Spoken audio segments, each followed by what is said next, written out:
বড় শিক্ষক।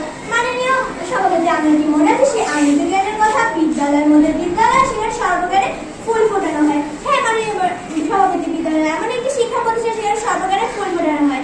এখন এই কথা যুক্তি দিয়ে আমি এই বিষয়ে বিপক্ষে অবস্থান করছি। বিদ্যালয় হলো এমন একটি স্থান যেখানে শিশুদের নিয়ন্ত্রণে রেখে মূল্যবোধ, জ্ঞান ও আন্তঃশিক্ষা প্রদান করা হয়। ও পরিবার মধ্যে বোঝানো হয়েছে মা বাবা ভাই বোন নিয়ে, সামাজিক গঠন নিয়ে ক্ষুদ্রতম একতা, যেখানে একজন মানুষের ব্যক্তিগত পারিবারিক গঠন সম্পর্কে ধারণা দেওয়া হয়। ও আমাদের শিক্ষা হলো এমন একজন মানুষ যিনি নিজের পদ্ধতিতে জ্ঞান যোগ্যতা অর্জন করতে শিক্ষার্থীদের শিক্ষা প্রদান করেন, অর্থাৎ একজন শিক্ষার্থীকে পরিপূর্ণ গড়ে তোলেন, তিনি হলেন শিক্ষক।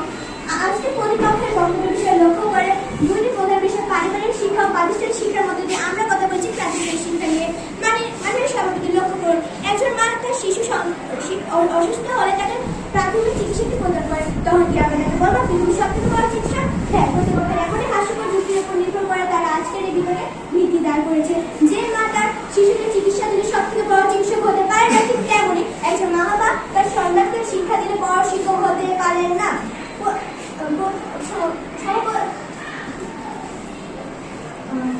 যে মা তার বাংলাদেশের প্রথম নোবেল জয়ী ডক্টর মোহাম্মদ ইউনূস, তিনি কিন্তু তার বিদ্যালয় থেকে সব শিক্ষা পেয়েছেন। তাই তিনি আজ বিদ্যালয়ের মাধ্যমে পৃথিবীর সবচেয়ে সম্মানজনক পুরস্কার নোবেল জয়ী হয়েছে।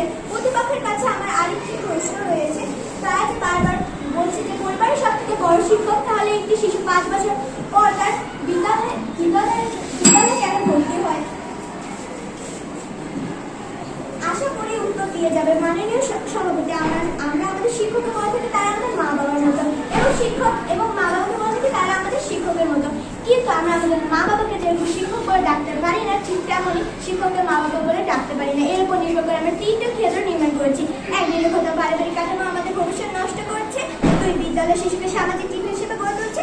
3, জাতির অন্তত শিক্ষার্থী শুধুমাত্র বিদ্যালয়ে সুনিশ্চিত করতে পারে। এখন আমি দলের প্রথম ক্ষেত্র, দ্বিতীয় ক্ষেত্র দলের নেতা যুক্তির মাধ্যমে প্রমাণ করে দিয়ে যাবেন যে বিদ্যালয়ে পরিবারের সব থেকে বড় শিক্ষক। মাননীয় সভাপতি, আমার এই যুক্তির মাধ্যমে এটাই প্রমাণিত হলো যে পরিবারটা বিদ্যালয়ের সব থেকে বড় শিক্ষক।